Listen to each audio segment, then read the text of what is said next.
selamat sore Bapak Ibu semua. Terima kasih atas waktunya yang diberikan kepada saya untuk menyampaikan sosialisasi hari ini gitu ya. Tapi sebelumnya kita ice breaking dulu. Ya, sedikit ice breaking. Clue-nya seperti ini. Selamat fokus ya Bapak Ibu. Ada 26 binatang dalam satu kandang. Binatang yang pertama adalah ayam. Binatang yang ketiga adalah cacing. Binatang yang ke-26 adalah Oke, sekarang kita lanjut ke sini. Saya hari ini akan menyampaikan mengenai budaya positif, ya. Budaya positif menyebarkan pemahaman dan penerapan pengalaman, ya, gitu ya. Oke, lanjut.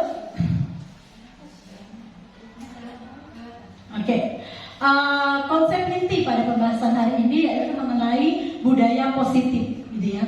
Yang dimana adanya perubahan paradigma mengenai belajar, kemudian disiplin positif, kemudian nilai-nilai kebajikan, kebutuhan dasar manusia, selanjutnya ada motivasi perilaku manusia.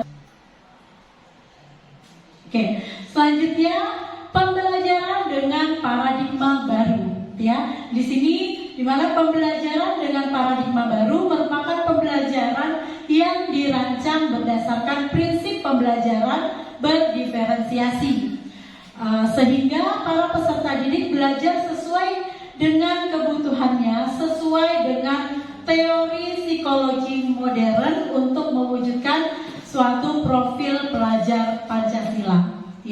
Miskonsepsi tentang teori kontrol. Ya, di sini ada 4 ya. Yang pertama, ilusi guru mengontrol murid. Selanjutnya ada ilusi bahwa semua penguatan positif, efektif dan bermanfaat. Kemudian ada ilusi bahwa kritik dan membuat rasa bersalah. Selanjutnya, mengubah paradigma stimulus respon ke pendekatan teori kontrol. Nah, yang pertama stimulus respon. Di sini stimulus responnya dan teori kontrol. Di sini stimulus responnya realitas, ya, kebutuhan kita sama. Sementara di teori kontrol dia realitas kebutuhan kita itu berbeda. Gitu ya. Selanjutnya yang keempat, perilaku buruk dilihat sebagai suatu kesalahan. Sementara pada teori kontrol semua perilaku memiliki tujuan. Ya, kita tidak dapat dikontrol oleh orang lain, gitu ya. Hanya kita sendiri yang bisa mengontrol diri kita sendiri. Contoh, saya menggenggam sesuatu. Ya. Contoh, saya menggenggam sesuatu.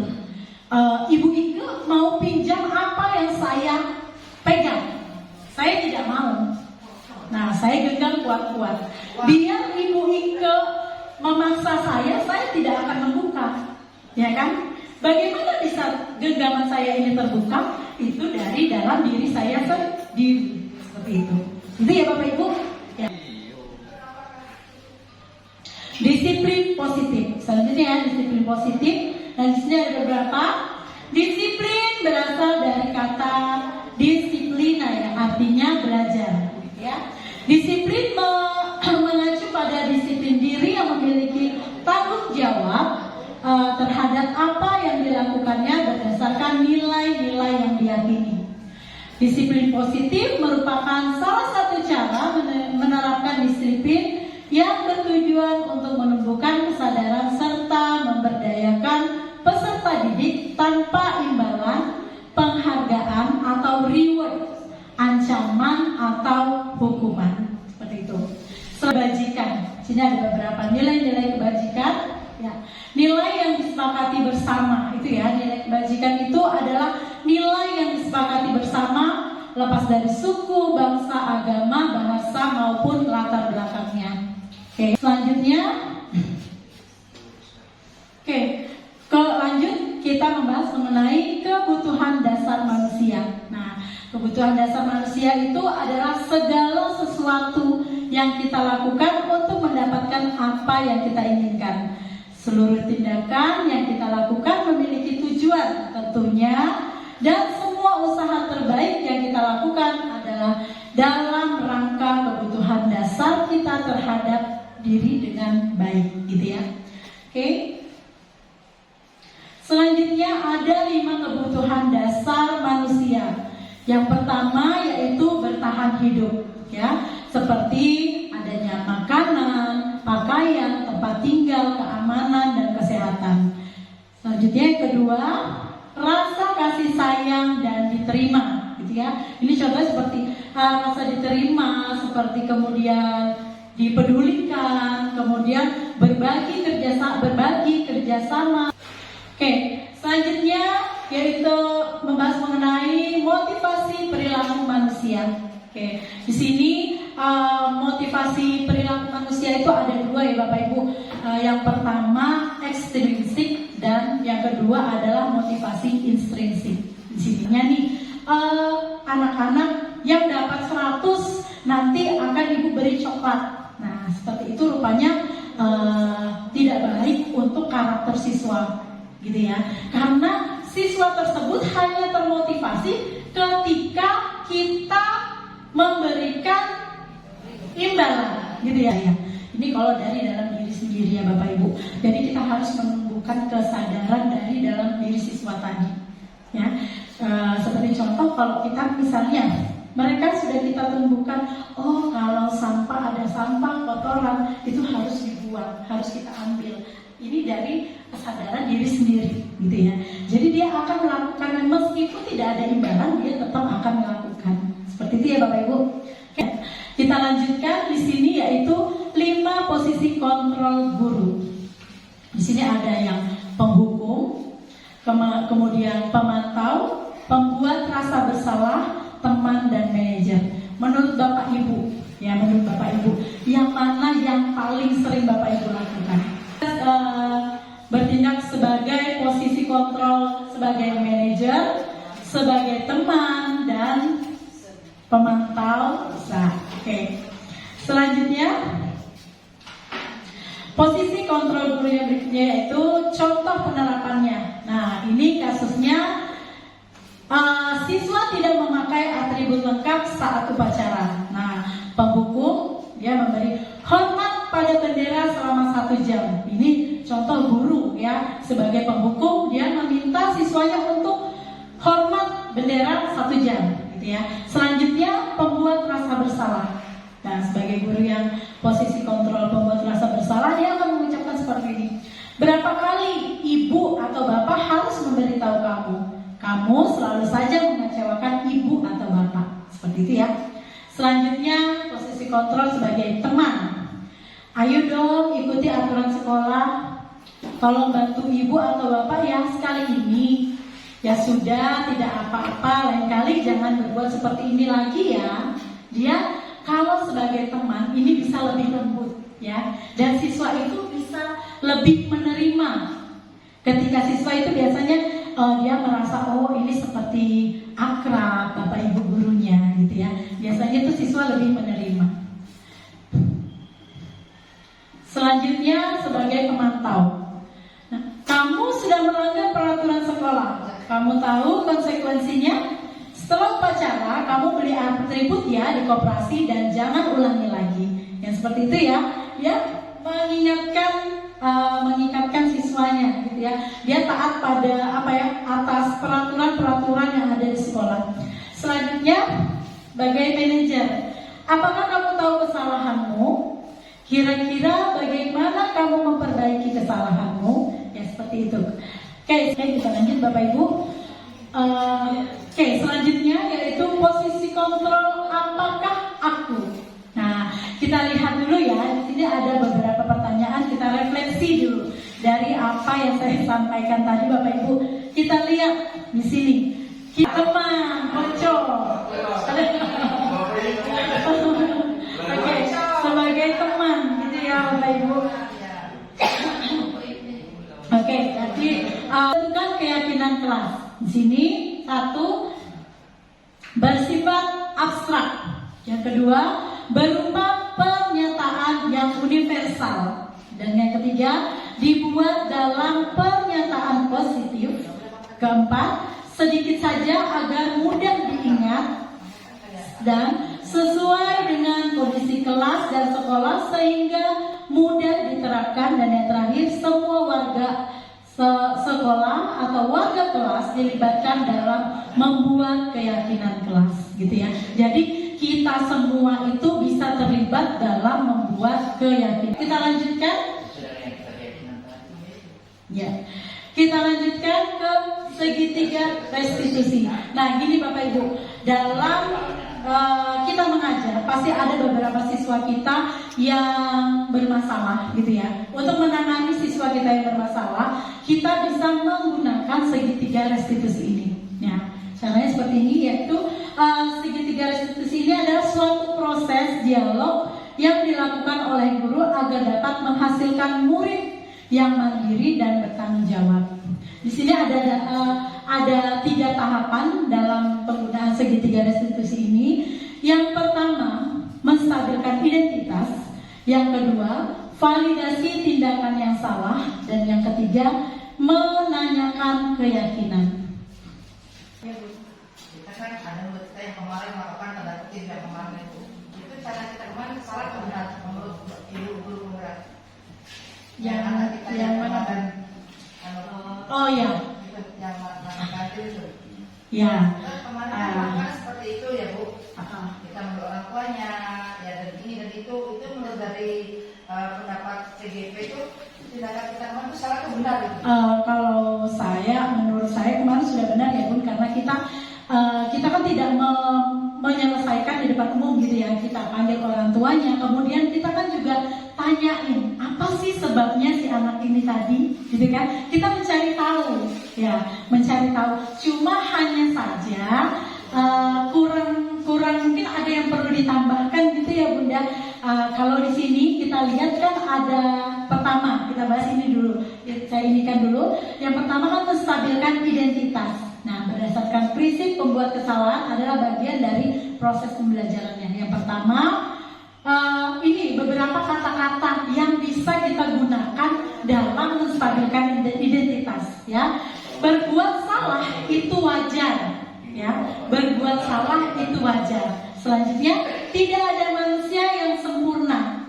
Kemudian ada ibu atau salah. Apakah ada beberapa kalimat yang seperti ini atau mirip seperti ini yang kita ucapkan pada anak itu? Ada ya kan Bunda? Nah, iya, benar ya Bu. Kita ya pasti seperti katanya Bunda ya waktu itu. Bunda ini sayang, Bunda tahu baik, yang seperti itu. Kemarin yang saya simak ya Bun, ya. Ini termasuk seperti itu, membesarkan hati dulu, menstabilkan identitas siswa dulu, gitu ya Bun. Oke, selanjutnya, iya. Tidak pernah punya lakukan itu. Iya Pak. Kalau tidak semuanya bisa salah satunya Pak. Dicontohnya Pak, kalau kasus kemarin, kalau kita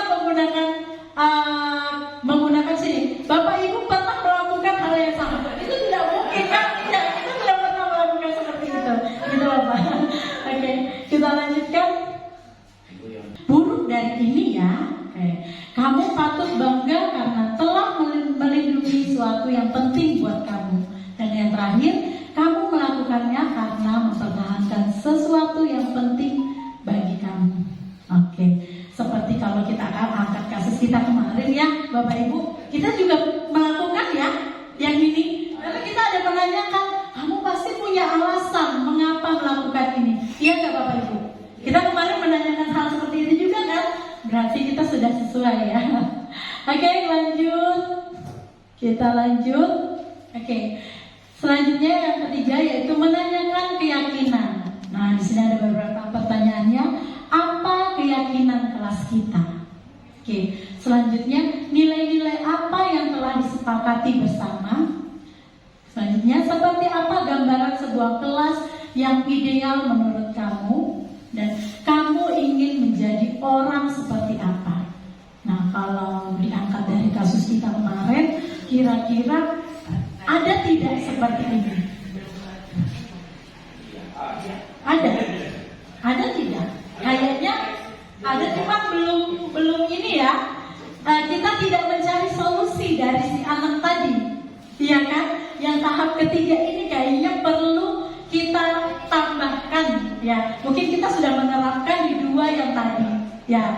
Mungkin tanpa kita sadari ya Bapak Ibu, dalam menyelesaikan suatu masalah dengan anak-anak, tanpa kita sadari ternyata kita sudah menggunakan segitiga restitusi ini, ya. Tapi mungkin yang kemarin mungkin perlu kita tambahkan yang ketiga ini, gitu ya Bapak Ibu. Oke, kita lanjutkan. Oke, di sini, ya, ini adalah contoh penerapan segitiga restitusi dari saya suaranya. Oke, ini adalah contohnya. Oke, ini contoh dari saya menggunakan segitiga restitusi dalam menyelesaikan masalah. Ini masalahnya adalah salah satu siswa saya, dia marah dengan temannya. Karena ketika dia mau menulis, dia diganggu dengan temannya. Pulpen yang harusnya dia gunakan untuk menulis diambil. Jadi si siswa ini marah dengan temannya sampai mendorong meja, ya. Jadi ribut gitu ya di kelas. Nah, sehingga saya tanyakan, saya menggunakan segitiga restitusi ini, dan ternyata dia tidak terima karena dia mau menulis, ya, sementara dia mau menulis, pulpennya diambil, tentu saja dia tidak bisa menulis, gitu ya, makanya dia marah. Seperti itu Bapak Ibu.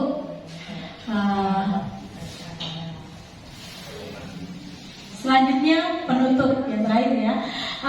Dalam penerapan program disiplin positif, hendaknya seorang guru memiliki standar kepribadian, keprofesionalan, dan sosial yang baik, di mana seorang guru mampu merefleksi dirinya dalam posisi kontrol saat ini. Bagaimana perjalanan dirinya sebagai apom atau sebagai manajer yang menuntut murid-muridnya menjadi insan yang mandiri, merdeka, dan bertanggung jawab. Oke, sesuai standar nasional pendidikan. Oke, demikian ya Bapak Ibu penjelasan dari saya. Mungkin ada yang mau ditanyakan Bapak Ibu? Tidak ada. Oke, terima kasih atas waktunya ya Bapak Ibu. Saya akhiri. Assalamualaikum warahmatullahi wabarakatuh.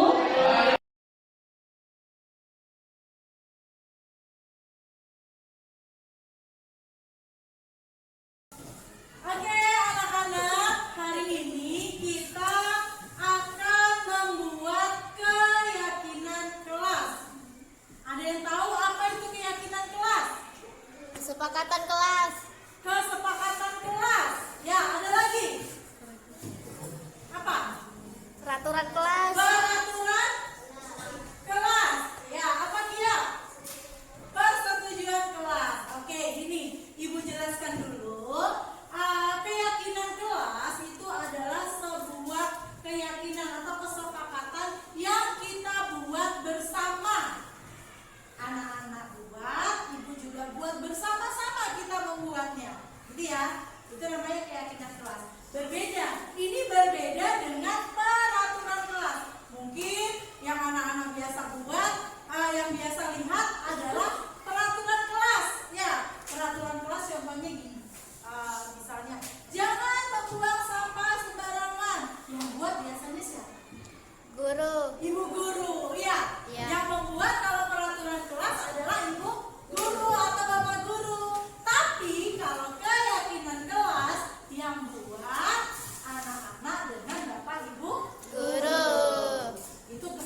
Yan ang